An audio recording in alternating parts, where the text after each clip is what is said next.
So if you want to change the world, start off by making your bed.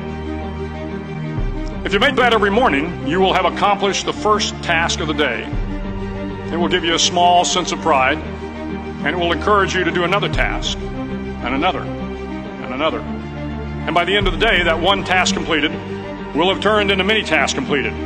Making your bed will also reinforce the fact that the little things in life matter.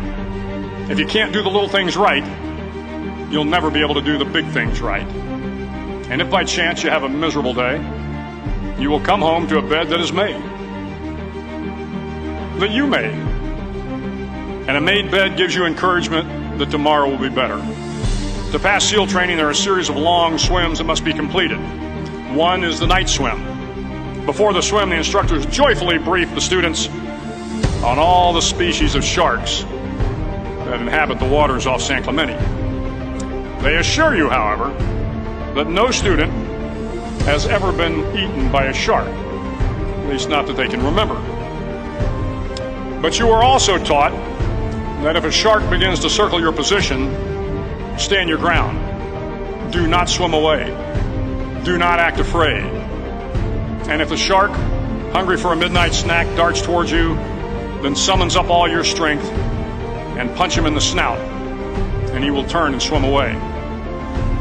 There are a lot of sharks in the world. If you hope to complete the swim, you will have to deal with them. So if you want to change the world, don't back down from the sharks. Over a few weeks of difficult training, my SEAL class, which started with 150 men, was down to just 42. There were now 6 boat crews of 7 men each. I was in the boat with the tall guys, but the best boat crew we had was made up of the little guys, the Munchkin crew, we called them. No one was over 5'5". The Munchkin boat crew had 1 American Indian, 1 African American, 1 Polish American, 1 Greek American, 1 Italian American, and 2 tough kids from the Midwest. They out-paddled, outran, and outswam all the other boat crews. The big men in the other boat crews would always make good-natured fun of the tiny little flippers the Munchkins put on their tiny little feet prior to every swim. But somehow these little guys from every corner of the nation and the world always had the last laugh, swimming faster than everyone and reaching the shore long before the rest of us. SEAL training was a great equalizer.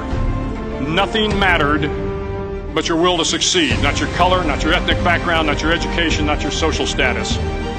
If you want to change the world, measure a person by the size of their heart, not by the size of their flippers. The 9th week of training is referred to as Hell Week. It is 6 days of no sleep, constant physical and mental harassment, and 1 special day at the Mud Flats. The Mud Flats are an area between San Diego and Tijuana where the water runs off and creates the Tijuana Sloughs, a swampy patch of terrain where the mud will engulf you. It is on Wednesday of Hell Week that you paddle down to the Mud Flats and spend the next 15 hours trying to survive the freezing cold, the howling wind, and the incessant pressure to quit from the instructors. As the sun began to set that Wednesday evening, my training class, having committed some egregious infraction of the rules, was ordered into the mud. The mud consumed each man till there was nothing visible but our heads. The instructors told us we could leave the mud if only 5 men would quit. Only 5 men, just 5 men, and we could get out of the oppressive cold. Looking around the mud flat, it was apparent that some students were about to give up. It was still over 8 hours till the sun came up. 8 more hours of bone-chilling cold. The chattering teeth and the shivering moans of the trainees were so loud, it was hard to hear anything. And then one voice began to echo through the night. One voice raised in song.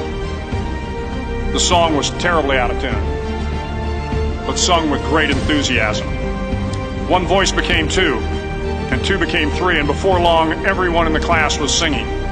The instructors threatened us with more time in the mud if we kept up the singing, but the singing persisted, and somehow the mud seemed a little warmer, and the wind a little tamer, and the dawn not so far away. If I have learned anything in my time traveling the world, it is the power of hope. The power of one person, a Washington, a Lincoln, King, Mandela, and even a young girl from Pakistan, Malala. One person can change the world by giving people hope. So if you want to change the world, start each day with a task completed. Find someone to help you through life. Respect everyone. Know that life is not fair and that you will fail often. But if you take some risks, step up when the times are the toughest, face down the bullies, lift up the downtrodden, and never ever give up. If you do these things, the next generation and the generations that follow will live in a world far better than the one we have today.